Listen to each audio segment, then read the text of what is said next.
అక్రమ వలసదారులపై వెనక్కి తగ్గేదలే అంటున్నారు అమెరికా అధ్యక్షుడు ట్రంప్. అన్ని దేశాల వలసదారులను వెనక్కి పంపిస్తున్న ట్రంప్ ఇప్పుడు భారతీయులపై దృష్టి పెట్టారు. అమెరికాలో అక్రమంగా ఉంటున్న దాదాపు 18,000 మందిని గుర్తించి భారత్కు పంపేందుకు ఫైనల్ నిర్ణయం తీసుకున్నారు. ఇందుకోసం ఉత్తర్వులు జారీ చేశారు. ముందుగా టెక్సాస్లోని శాన్ ఆంటోనియా నుంచి C-17 సైనిక విమానంలో 205 మందిని ఫ్లైట్ ఎక్కించారు. ఈ యుద్ధ విమానం పంజాబ్లోని అమృత్సర్కు వస్తుందని ఢిల్లీలోని అమెరికా ఎంబసీ అధికారులు తెలిపారు.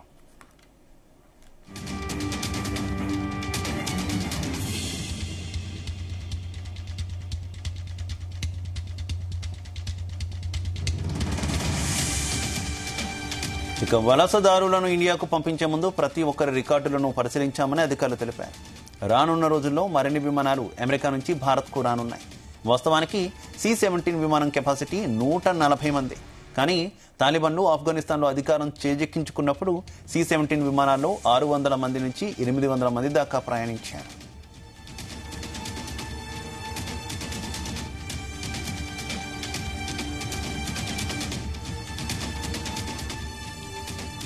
అమెరికాలో ఉండడానికి సరైన పత్రాలు లేని అక్రమంగా దేశంలోకి ప్రవేశించిన వారిని అగ్రరాజ్యం వెనక్కి పంపుతోంది.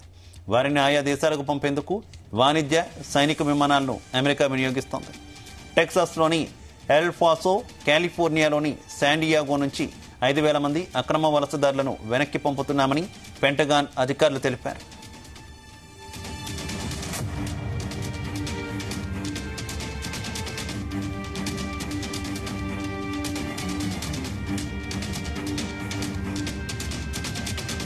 అది ఇవాళ మధ్యాహ్నానికి పంజాబ్లోని అమృత్సర్ అంతర్జాతీయ విమానాశ్రయంలో ల్యాండ్ అవుతుందని అధికారులు భావిస్తున్నారు. ఈ క్రమంలో పంజాబ్ పోలీసులు అప్రమత్తమయ్యారు. అమెరికా నుంచి వచ్చే వారిని నిర్బంధించాలన్న ఆదేశాలేవీ తమకు రాలేదని తెలిపారు. కానీ అమెరికా నుంచి వచ్చే వారి పత్రాలన్నింటినీ తనిఖీ చేయనున్నట్టు చెప్పారు. అమెరికా నుంచి తిరిగి వస్తున్న వారిలో ఎవరిపైనైనా పంజాబ్లో క్రిమినల్ రికార్డులున్నాయా అనే అంశాన్ని పరిశీలిస్తున్నట్టు తెలుస్తోంది. నేర చరిత్ర కలిగిన వారు ఎవరైనా వస్తే వెంటనే అరెస్ట్ చేస్తామని పోలీసులు తెలిపారు. తమ ప్రభుత్వం అక్రమ వలసదారులపై కఠిన చర్యలు తీసుకుంటుందని మాత్రం స్పష్టం చేశారు.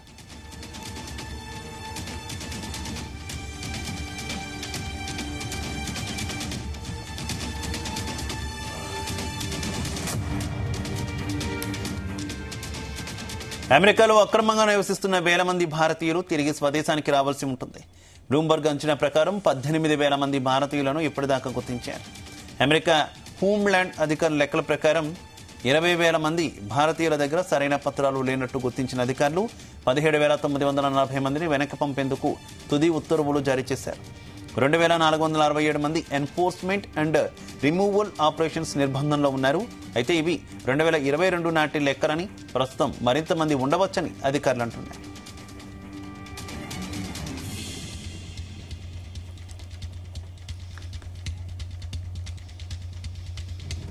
అమెరికాలో మొత్తం 7,25,000 మంది భారతీయులు అక్రమంగా ఉంటున్నట్టు నివేదికలు చెబుతున్నాయి.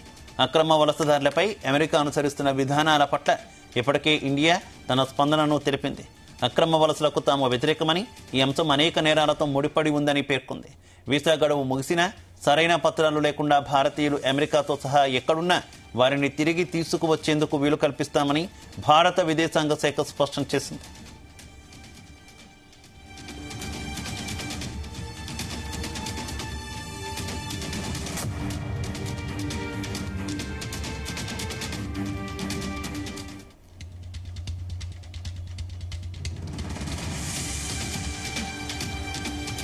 ఇమిగ్రేషన్ పై తన ఎమర్జెన్సీ డిక్లరేషన్లో భాగంగా ట్రంప్ గత వారం మిలిటరీ బహిష్కరణ విమానాలను ప్రారంభించారు. ఇప్పటి వరకు 6 విమానాల్లో వలసదారులను లాటిన్ అమెరికాకు పంపారు. అందులో 2 C-17 కార్గో విమానాలు ల్యాండింగ్కు కొలంబియా నిరాకరించాయి. దీంతో 4 మాత్రమే గ్వాటమాలో ల్యాండ్ అయ్యాయి. ఇక ఇదే విషయానికి సంబంధించి మరింత సమాచారం మా కరెస్పాండెంట్ శ్రీచరణ్ అందిస్తారు. Sricharan. Shiva, America president Donald Trump ఎన్నికల ప్రచార సందర్భంగా పలు కీలక వ్యాఖ్యలు కూడా చేశారు. ముఖ్యంగా ఇల్లీగల్ ఇమిగ్రెంట్స్ ఎవరైతే ఉన్నారో వారందరినీ కూడా తిరిగి పంపించేస్తామని, వారిపైన ప్రత్యేకంగా చొరవ కూడా తీసుకుంటామని చెప్పిన విషయం తెలిసింది. దాంట్లో దీనిపైన మనం పలుమార్లు కూడా చర్చించుకున్నాము. ఇండియన్సే కాకుండా పలువురు చైనీస్, అలాగే మెక్సికన్, ఎస్పెషల్ గా మెక్సికన్ ఇల్లీగల్ ఇమిగ్రెంట్స్ ఎక్కువగా ఉంటారు. సో వాళ్ళందరూ కూడా అక్కడ లోయర్ జాబ్స్ అన్ని కూడా అక్కడ మెక్సికన్స్ చేస్తూ ఉంటారు. అమెరికన్లు అంటే అమెరికన్లు కూడా ఇంకొక పేరు ఏంటంటే వాళ్ళు కాస్త బద్దకస్తులని, లోయర్ జాబ్లు, చిన్న చిన్న ఉద్యోగాలు చేయరనేది కూడా ఒకటి ఉంది. సో ప్రస్తుతము ఈ C-17 విమానాలు అనేటివి చాలా ప్రాధాన్యత సాధించుకుంది. వీటికి ఈ C-17 విమానంలో పలు వాదనలు వినిపిస్తున్నాయి. ఒకటేసారి సుమారు 340 మందిని కూడా తీసుకురావచ్చు అనేది కూడా ఒక వాదన నడుస్తోంది. మరోవైపు దాంట్లో సామర్థ్యాన్ని బట్టి కూడా కొన్ని వాటిల్లో 140 మంది, కొన్ని వాటిల్లో 340 మందిని కూడా దీంట్లో ఏకకాలంలో కూడా ట్రిప్ చొప్పున తీసుకురావచ్చు అనేది కూడా మరో వాదన నడుస్తోంది. ఎందుకంటే యూజువల్ గా ఈ C-17 గ్లోబ్ మాస్టర్ అనేది యునైటెడ్ స్టేట్స్ USAF రవాణాలో ఇతర దేశాలు ఉపయోగించే సైనిక రవాణా విమానంగా దీన్ని పరిగణిస్తారు. C-17 గ్లోబ్ మాస్టర్ ని పలు దేశాలు కూడా వినియోగిస్తున్నాయి. వీటిని ఈ గ్లోబ్ మాస్టర్ C-17 అనేది అతిపెద్ద ఆపరేటింగ్ ఇది ఒక జెట్ ఫైటర్. అయితే దీనికి ఇటు ఆస్ట్రేలియా వాడుతుంది, అలాగే ఇండియా, దాంతో పాటు రాయల్ ఆస్ట్రేలియన్ వైమానిక దళం RAF కూడా ఈ C-17 లను వాడుతోంది. కెనడా, భారత్, అలాగే కువైట్, ఖతార్లతో పాటు యునైటెడ్ అరబ్ ఎమిరేట్స్ కూడా ఈ C-17 లని నడుపుతోంది. 1980 నుండి 90లో ఇది ప్రారంభం. McDonald Douglas USA C-17 globe master ని దీన్ని అభివృద్ధి చేశారు. 80s నుంచి 90s లో దీన్ని వాడకం మొదలు పెట్టారు. ఇంకా సో అప్పటి నుంచి నిరంతరాయంగా మనం పైన పేర్కొన్న దేశాలన్నీ కూడా ఇవి యుద్ధ విమానానికి వాడుతున్నాయి. సో అయితే దీని ఈ C-17 యుద్ధ విమానాల సామర్థ్యం అధికమని చెప్పుకోవాలి. తక్కువ సమయంలోనే ఎక్కువ మందిని చేరవేయడం దీనికి ఉన్న ప్రత్యేకత. అలాగే ఈ C-17 విమానము గంటకి 950 కిలోమీటర్ల వేగంతో ప్రయాణించగలదు. ఎట్ ది సేమ్ టైం యుద్ధ విమానంలో కనీసం ఒక ట్రిప్ లో లీజ్ లో అంటే హెవీ చాపర్ అయితే దాదాపు 340 మందిని ఏకకాలంలో తీసుకురావచ్చు. ఇది ఎందుకంటే భారీ మందుగుండ సామాగ్రి అంటే వెపన్ కూడా 340 మందిని ఏకకాలంలో తీసుకొచ్చి అతిపెద్ద యుద్ధ విమానం కూడా దీన్ని కూడా కన్స్ట్రక్ట్ చేస్తారు. అయితే ఈ భారత వైమానిక దళంలో ఈ C-17 గ్లోబ్ మాస్టర్ 3 తరహా ప్రత్యేకంగా 11 విమానాలు ఉన్నాయి. అయితే ఈ C-17 గ్లోబ్ మాస్టర్ గా పిలిచే ఈ విమానానికి సుమారుగా 3 ఇంజన్లు ఉంటాయి అన్నట్టు. ఈ 3 ఇంజన్లు కూడా రక్షణగా ఇవి పనిచేస్తాయి. అయితే ఇప్పుడు తాజాగా ఇక్కడ US నుండి వలసదారులను ఇండియాకి పంపించే ముందు ప్రతి ఒక్కరి రికార్డులను పరిశీలించామని కూడా అధికారులు చెప్పారు.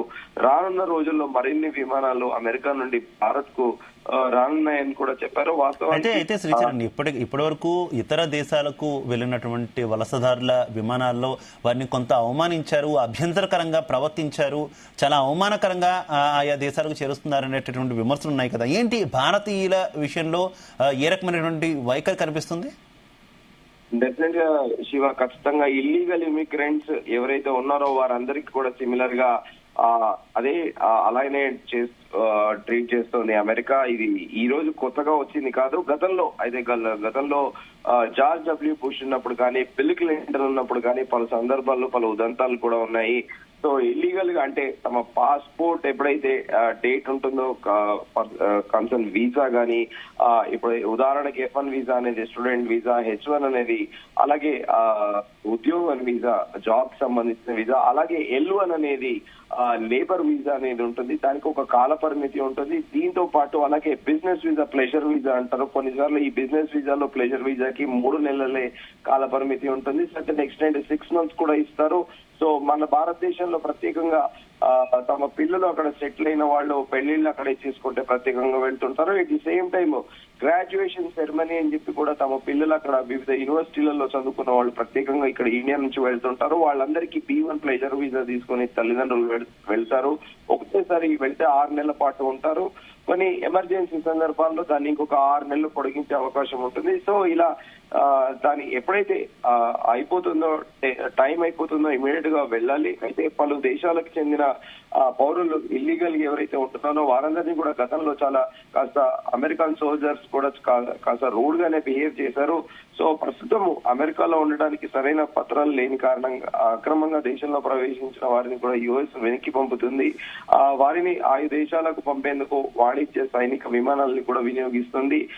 టెక్సాస్ లో ఎలాస్, కాలిఫోర్నియాలో శాండిగో నుంచి దాదాపు 5,000 మంది అక్రమ వలసదారులను వెనక్కి పంపుతున్నామని కూడా పెంటగాన్ అధికారులు తెలిపారు. అయితే ఇవాళ మధ్యాహ్నానికి పంజాబ్ లోని అమృత్సర్ అంతర్జాతీయ విమానాశ్రయంలో ల్యాండ్ అవుతుందని మన దేశానికి చెందిన కొంతమందిని కూడా ఇక్కడికి పంపిస్తున్నారు. ఈ క్రమంలోనే పంజాబ్ పోలీసులు కూడా అప్రమత్తమయ్యారు. ఎందుకంటే అమెరికా నుంచి వచ్చే వారిని నిర్బంధించాలన్న ఆదేశాలు తమకి ఏమీ రాలేదని, కానీ అమెరికా నుంచి వచ్చే వారి పత్రాలన్నింటినీ కూడా తనిఖీ చేయనున్నట్లు కూడా చెప్పారు. అమెరికా నుంచి తిరిగి వస్తున్న వారిలో ఎవరిపైన పంజాబ్ లో క్రిమినల్ రికార్డులు ఉన్నాయనే అంశాన్ని పరిశీలిస్తున్నట్లు కూడా తెలుస్తోంది. నేర చరిత్ర కలిగిన వారు ఎవరైనా వస్తే వెంటనే అరెస్ట్ చేస్తామని పోలీసులు తెలిపారు. తమ ప్రభుత్వము అక్రమ వలసదారులపై కఠిన చర్యలు తీసుకుంటుందని స్పష్టం చేసిన విషయం తెలిసిందే. అయితే ఇప్పుడు ప్రస్తుతము అమెరికాలో అక్రమంగా నివసిస్తున్న చాలా మంది కూడా ఉన్నారు. అమెరికాలో 1,000 మంది భారతీయులు తిరిగి స్వదేశానికి రావాల్సి అయితే ఉన్న పరిస్థితి అయితే నెలకొని ఉంది.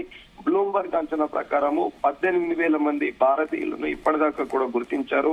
అమెరికా హోంల్యాండ్ అధికారుల ప్రకారము 20,000 మంది భారతీయుల దగ్గర సరైన పత్రాలు లేనట్లు కూడా గుర్తించారు అధికారులు.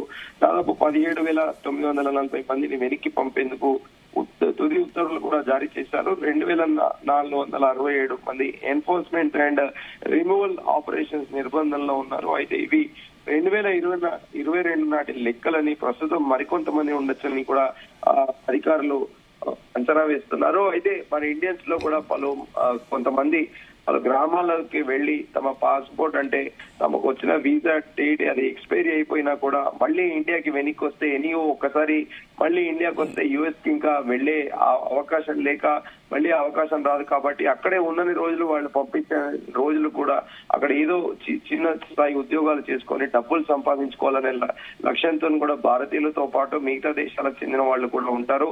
ఇక్కడ ఏంటంటే dollar to rupee conversion Shiva మనం చెప్పుకోవాలి. అమెరికాలో ₹1 అదే మన ఇండియాకి వచ్చేసరికి నిన్నటి వరకు డాలర్ రేటు ₹87 ఉంది. అంటే ఉదాహరణకి $1,000 అక్కడ అతను సంపాదిస్తే అది ఇండియన్ కరెన్సీకి వచ్చేసరికి ₹87,000 అవుతుంది. అలా నెలకి యావరేజ్ గా 2,000 సంపాదించినా కూడా దాదాపు ₹1,74,000 ఇండియన్ కరెన్సీ ఉంటుంది. కాబట్టి సో పాస్పోర్ట్ ఎక్స్పైరీ అయినా కూడా చాలా మంది కూడా అక్కడ ఇల్లీగల్ ఇమిగ్రెంట్స్ అనే వాళ్ళు నివసిస్తున్నారు. సో మెక్సికన్లే కాకుండా చైనీయులు, భారతీయులు, అలాగే చుట్టుపక్కల నైబర్హుడ్ కంట్రీస్, క్యూబాకు చెందిన దేశాలకు చెందిన వారిని అందరినీ కూడా ఇప్పుడు అమెరికా తిరిగి పంపివేస్తుంది. ఎందుకంటే దానికి ప్రధాన కారణం ఏంటంటే ఈ ఇల్లీగల్ ఇమిగ్రెంట్స్ అందరూ కూడా ఇటు వాల్మార్ట్స్ లో కానీ అలాగే గ్యాస్ స్టేషన్స్ లో కానీ పలు చోట్ల ఉద్యోగాలు చేస్తున్నారు. సో ఎన్నికల సందర్భంగా డొనాల్డ్ ట్రంప్ పదే చెప్పాడు, స్థానికులకి అమెరికా యువతకి తాను ఉద్యోగాలు ఇప్పిస్తానని, ఖచ్చితంగా వారికి ఉద్యోగాలు ఇప్పించే ప్రయత్నం చేస్తానని కూడా హామీ ఇచ్చారు. సో ఈ క్రమంలోనే ఇల్లీగల్ ఇమిగ్రెంట్స్ ఎవరైతే ఉన్నారో వారందరినీ తిరిగి పంపిస్తున్నారు. Shiva, okay, thank you.